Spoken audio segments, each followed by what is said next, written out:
કોઈપણ યોજનાનો લાભ લેતા પહેલા વિચાર કરજો। તાજેતરમાં જ સાયબર ગઠિયાઓ દ્વારા પીએમ કિસાન યોજના હેઠળ દર વર્ષે ₹6000નો લાભ આપવાની લાલચ એપ્લિકેશન ડાઉનલોડ કરાવી પૈસાની ઉચાપત કરી હોવાનું સામે આવ્યું છે। જો કે સાયબર ક્રાઇમની ટીમ દ્વારા આ માટે સતત મોનિટરિંગ કરાતું હોય છે અને જેથી સાયબર ક્રાઇમ દ્વારા સોશિયલ મીડિયા મારફતે લોકોને જાગૃત કરાઈ રહ્યા છે અને અજાણી લિંક પર ક્લિક ન કરવાની તેમજ જે તે એપીકે ફાઇલ ડાઉનલોડ ન કરવાની સલાહ અપાઈ છે। આ તમે એપ્લિકેશન ઇન્સ્ટોલ કરી હોય તો ઓટીપી જે આપણા બેન્કિંગ ટ્રાન્ઝેક્શનનો હોય છે એમને ડાયરેક્ટલી એમને મળતો હોય છે અને એવું કરીને આપણા બેંકમાંથી એ પૈસાની ઉચાપત કરતા હોય છે। એટલે આમનાથી બચવા માટે એવી કોઈ બી લિંક હોય કોઈ બી પ્લેટફોર્મ ઉપર, ખાલી વોટ્સએપ, ઇન્સ્ટાગ્રામ, ફેસબુક નહીં, કોઈ બી પ્લેટફોર્મ ઉપર, ટેલિગ્રામ હોય, આપને જો કોઈ એવી અજાણી લિંક હોય છે તો એમના ઉપર ક્લિક ન કરવું જોઈએ। બુલેટિનમાં આગળ વધીશું નાનકડા બ્રેક બાદ।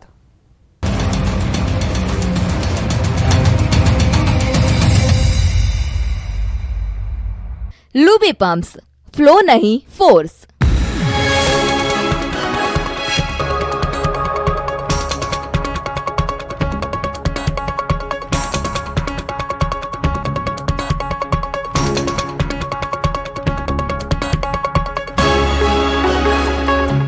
लूबी पम्प्स, फ्लो नहीं फोर्स।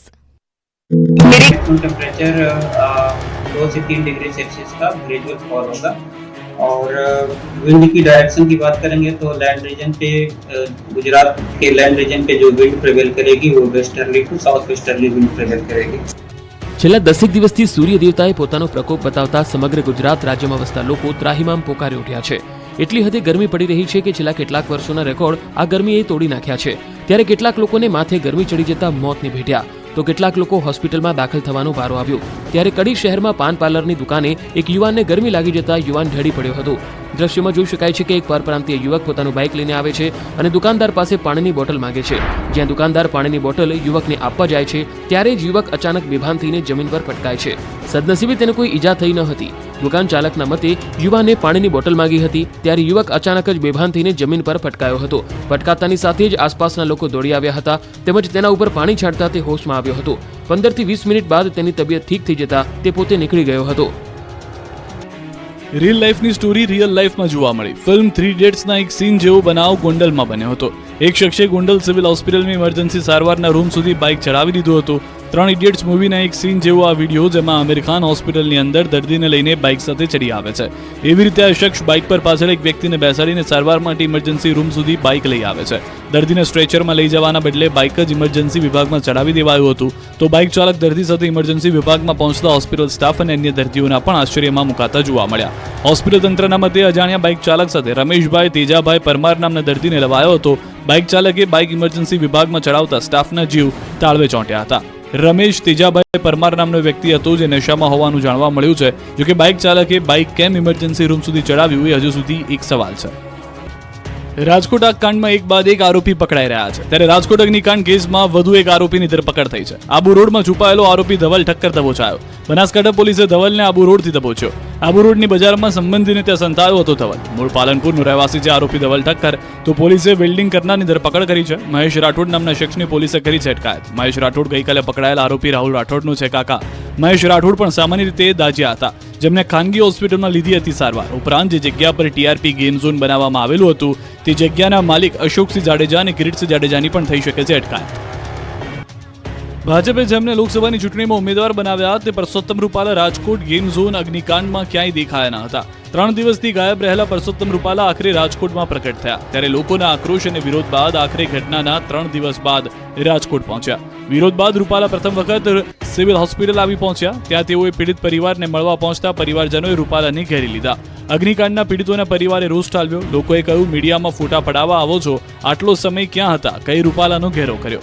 જવાબદાર સામે કડકમાં કડક કાર્યવાહી કરવા માંગ। રૂપાલાની સાથે રાજ્યસભા સાંસદ રામ મોકરિયાએ પણ મુલાકાત લીધી। બાદમાં પરસોત્તમ રૂપાલાએ લોકોની વાતો સાંભળી ખાતરી આપી કે મૃતદેહો ઝડપથી આપવામાં આવશે। ગાયબ થવાના સવાલ મુદ્દે રૂપાલાએ ખુલાસો કર્યો કે અધિકારીઓ સાથે સતત સંપર્કમાં હતો, હું આ ઘટના સાથે જોડાયેલો હતો, તમામ બાબતોનું કોર્ડિનેશન સારી રીતે ચાલે તે જોતો રહેતો હતો। રાજકોટના નવા પોલીસ કમિશનર તરીકે બ્રિજેશ ઝાએ ચાર્જ સંભાળ્યો છે. ટીઆરપી ગ્રીન ઝોન અગ્નિકાંડ બાદ અગાઉના પોલીસ કમિશનર રાજુ ભાર્ગવને હટાવવામાં આવ્યા હતા, જે બાદ સીપી બ્રિજેશ ઝાએ સાદગીપૂર્વક ચાર્જ સંભાળ્યો છે. ડીજીપી વિકાસ સહાયની સૂચના બાદ નવા સીપીએ ગાર્ડ ઓફ ઓનર વગર જ ચાર્જ સંભાળ્યો છે. ચાર્જ સંભાળતાની સાથે જ બ્રિજેશ ઝા એક્શનમાં આવી ગયા છે. 1999 બેચના આઈપીએસ અધિકારી બ્રિજેશ ઝાએ રાજકોટના અધિકારીઓ સાથે બેઠક કરી. ચાર્જ સંભાળતાની સાથે બ્રિજેશ ઝા હોસ્પિટલ ખાતે પહોંચ્યા અને તમામ કામગીરીને જોઈ. અધિકારીઓને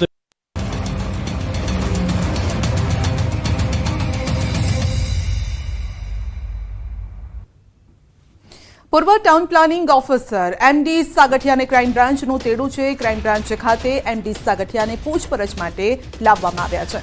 અગ્નિકાંડ સામે આવ્યા બાદ ટાઉન પ્લાનિંગ ઓફિસરના પદ પરથી એમડી સાગઠિયાને દૂર કરવામાં આવ્યા છે.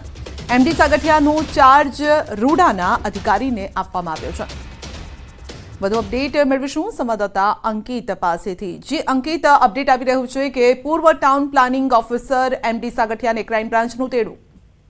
ચોક્કસ સંધ્યા, ખાસ કરી વાત કરવામાં આવે તો 25 તારીખ સુધી ટાઉન પ્લાનિંગ ઓફિસર તરીકે ફરજ બજાવનારા એમડી સાગઠિયાને તેમના પદ ઉપરથી સાઇડલાઇન કરવામાં આવ્યા છે ને તેમનો ચાર્જ છે તે રૂડાના અધિકારીને સોંપવામાં આવ્યો છે. ત્યારે આજરોજ રાજકોટ મહાનગરપાલિકાના જે કોન્ફરન્સ હોલ છે ત્યાં મીટિંગ મળી હતી અને ચાલુ મીટિંગમાં જ રાજકોટ શહેર ક્રાઇમ બ્રાન્ચ દ્વારા જે એમડી સાગઠિયા છે તેને ઝડપી લેવામાં આવ્યા હોવાનું છે તે સામે આવ્યું છે.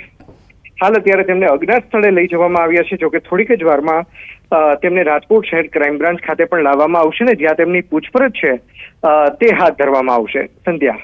જી, આપનો આભાર.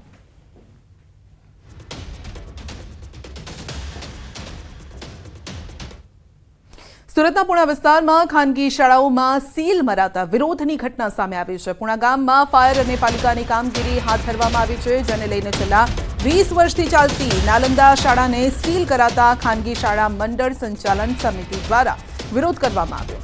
સમિતિ દ્વારા ફાયરની એનઓસી હોવા છતાં બિલ્ડિંગ ગેરકાયદેસર બતાવી સીલ કરાઈ હોવાના આક્ષેપ છે અને જ્યાં સુધી તમામ શાળાના સીલ નહીં ખુલે ત્યાં સુધી અન્ય શાળાઓ પણ બંધ રાખી વિરોધ કરવાની ચીમકી આપી છે.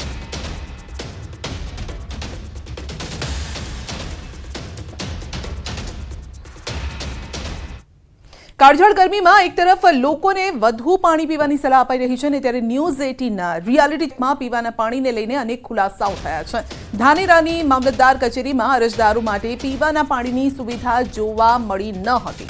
આ કચેરીમાં અરજદારો માટે મુકાયેલા પાણીના કુલર ધૂળ ખાતા જોવા મળ્યા. કચેરીમાં વોટર રૂમ તો છે, પરંતુ વોટર કુલર બંધ હાલતમાં જોવા મળ્યા. અત્યારે અમે મામલતદાર કચેરીના પહેલા માળે છીએ અને મારી પાછળ જે છે તે આપ જોઈ શકો છો કે જે વોટર રૂમ બનાવેલો છે, એટલે કે જે પણ જે અરજદારો આવે છે તેને પીવાના પાણી માટે એક ઠંડુ કુલર જે લગાવેલું છે, જેમાંથી જે લોકો એ અરજદારો હોય છે તે ઠંડુ પાણી પી શકે. પરંતુ અત્યારે આપ જોઈ શકો છો કે જે કુલર છે તે કુલર અત્યારે ધૂળ ખાઈ રહ્યું છે અને છેલ્લા 2 વર્ષોથી આ કુલર બંધ છે. તેના લીધે લોકોને અને આવતા અરજદારોને ભારે હાલાકી પડી રહી છે. છતાં પણ આ કુલર રિપેરિંગ કરાવવામાં નથી આવી રહ્યું અને આ કુલર અત્યારે ધૂળ ખાઈ રહ્યું છે અને કુલર ઉપર જે છે તે પેપર લગાવી દેવામાં આવ્યું છે. આપને દ્રશ્યો બતાવીશ કે જુઓ, આ કુલર છે, આ નળ છે, આ નળમાં આપ જોઈ શકો છો કે પાણી નથી આવી રહ્યું. આમ છેલ્લા 2 વર્ષોથી આ જે કુલર છે તે કુલર ધૂળ ખાઈ રહ્યું છે અને લોકો દ્વારા અનેકવાર રજૂઆતો પણ કરવામાં આવી છે, છતાં પણ આ કુલરને રિપેર કરાવવામાં નથી આવતું. કિશોર તુવર, ન્યૂઝ 18 ગુજરાતી, બનાસકાંઠા. તો મામલતદાર કચેરી બાદ જ્યારે ન્યૂઝ 18ની ટીમ ધાનેરાની નાયબ કલેક્ટર કચેરીમાં તપાસ માટે પહોંચી તો ત્યાં પણ પીવાના પાણીની કોઈ સુવિધા જોવા ન મળી. નાયબ કલેક્ટર કચેરીમાં પણ વોટર રૂમમાં લાગેલા પાણીના કુલર ધૂળ ખાઈ રહ્યા છે. એક તરફ ગરમીના લીધે લોકો પરેશાન છે, બીજી તરફ અરજદારો માટે સરકારી કચેરીમાં લાગેલ વોટર કુલર બંધ હાલતમાં છે. પહેલા મેં આપને દ્રશ્યો બતાવ્યા ધાનેરા મામલતદાર કચેરીના કે જ્યાં પાણીનું કુલર ધૂળ ખાઈ રહ્યું હતું. અત્યારે અમે છીએ એસડીએમ કચેરી ખાતે. તો એસડીએમ કચેરી ખાતેનું જે વોટર રૂમ છે તે વોટર રૂમના આપ દ્રશ્યો જુઓ. અહીંયા કુલર તો લગાવવામાં આવ્યું છે, પાણી ઠંડુ રહે તે માટેની સિસ્ટમ લગાવવામાં આવી છે, પરંતુ અત્યારે જે પાણી માટેનું જે કુલર છે તે અત્યારે ધૂળ ખાઈ રહ્યું છે. આપ દ્રશ્યોમાં જોઈ શકો છો કે તેની હાલત શું છે. અત્યારે કાળઝાળ ગરમી પડી રહી છે અને ગરમીમાં જે લોકો અહીંયા આવી રહ્યા છે તે હેરાન પરેશાન થઈ રહ્યા છે. મામલતદાર કચેરીની પણ આ જ હાલત છે અને ધાનેરા એસડીએમ કચેરીનો જે વોટર રૂમ છે તેની પણ અત્યારે આ જ હાલત જોવા મળી રહી છે. ત્યારે સૌથી મોટો સવાલ એ થાય છે કે છેલ્લા 2 વર્ષોથી આ જે વોટર કુલર છે તે ધૂળ ખાઈ રહ્યા છે, પરંતુ કોઈ પણ અધિકારી આ વોટર કુલર ચાલુ કેમ નથી કરાવી રહ્યા, તે સૌથી મોટો સવાલ થાય છે. અત્યારે ગરમીના લીધે આપ બીજા દ્રશ્યો બતાવીશ કે પાણીની અત્યારે ટેમ્પરરી જે વ્યવસ્થા છે તે બહારથી અહીંયા પાણીની બોટલો મંગાવવામાં આવે છે. સરકારી અધિકારીઓ દ્વારા પણ બહારથી જે બોટલો મંગાવવામાં આવે છે તેનું જ પાણી પીવામાં આવે છે, અને ત્યારે બહારથી બોટલો મંગાવીને જે અહીંયા આવતા હોય છે જે લોકો કામકાજ માટે, તેમને પણ આ બહારનું પાણી પીવાનો વારો આવે છે. પરંતુ અહીંયા જે છે તે હજારોના ખર્ચે જે કુલર લગાવેલા છે પાણી ઠંડા રાખવા માટેના, તે કુલરો અત્યારે ધૂળ ખાઈ રહ્યા છે. ત્યારે કોઈ પણ અધિકારી આ બાબતે કહેવા તૈયાર નથી. અધિકારીઓનું કહેવું છે કે અમે તો અત્યારે નવા આવ્યા છીએ અને ટૂંક સમયમાં આ કુલરો ચાલુ કરાવશું, પરંતુ સૌથી મોટો સવાલ તો એ છે કે છેલ્લા 2 વર્ષોથી આ જે વોટર કુલર છે ધૂળ ખાઈ રહ્યા છે, છતાં પણ કોઈ પણ અધિકારી પાસે આ તેને રિપેરિંગ કરાવવાનો કે નવા લાવવાનો ટાઈમ નથી. કિશોર તુવર, ન્યૂઝ 18 ગુજરાતી, બનાસકાંઠા.